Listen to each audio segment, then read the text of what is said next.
morning. Well, my involvement here started on social media, where people usually ask me what I think of some controversial death. But formally, I was asked by Secretary Remulla, I think on a Monday, we had a phone call, and I told him, yes, it can be done, what it takes. And first and foremost, I asked for an authorization because the Mabasa family themselves cannot actually, that's not what I need if I'm going to ask for a consent. And that was arranged. And Secretary Remulla had been very transparent about my needs and my questions. And in fact, if not for the information I got from DOJ's investigation, then I would not have gone this far because I was prepared to just say this much. Okay, and I'll explain to you what has transpired. All right, so basically, the body was brought to us finally on October 25 in the afternoon. But then at that time, I did not have that authorization letter yet. I did not want to open up the body without it. NBI went. So the body was brought to us by the Bureau of Corrections officials and turned over properly and so on. We signed for it. And then shortly after, NBI sent apparently a team to observe. But I said, no, I'm not going to examine the body yet. And I was also hesitant because they came with a full team of 2 doctors and about 3 others, including a videographer.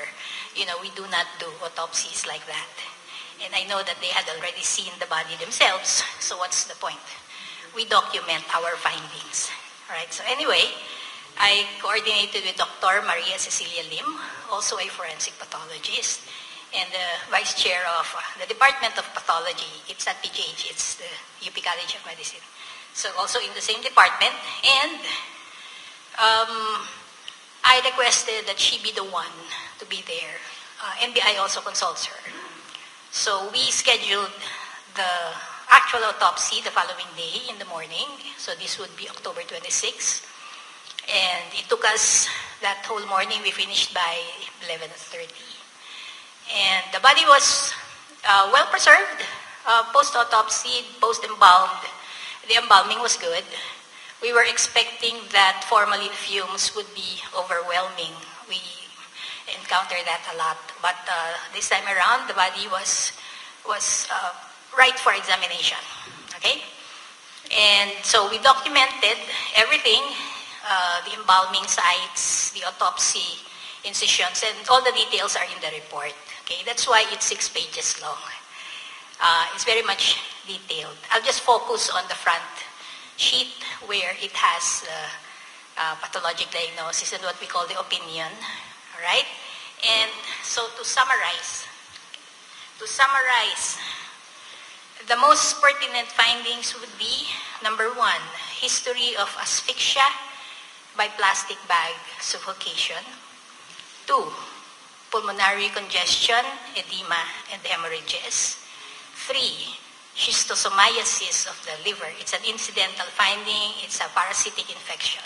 I believe he comes from Leyte, Samar area, and that's kind of endemic in that area. Number 4, status post-autopsy. Number 5, status post-embalming. Number 6, evidence of medical intervention consisting of a needle puncture mark on the dorsal right hand. Well, I saw this on, zooming in on the pictures.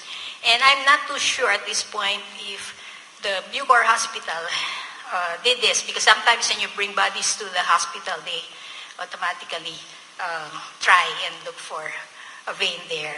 I don't have records of what they did, what they saw in that hospital, but this is not really that significant.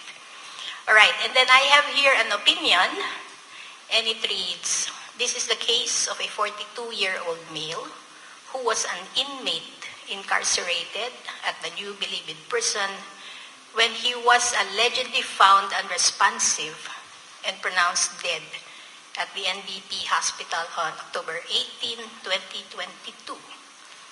The cause of death was certified as, in quotation marks, dead on arrival, undetermined, for autopsy. The embalmed remains were autopsied on October 20, 2022 by the National Bureau of Investigation. A second autopsy was conducted on October 26, 2022.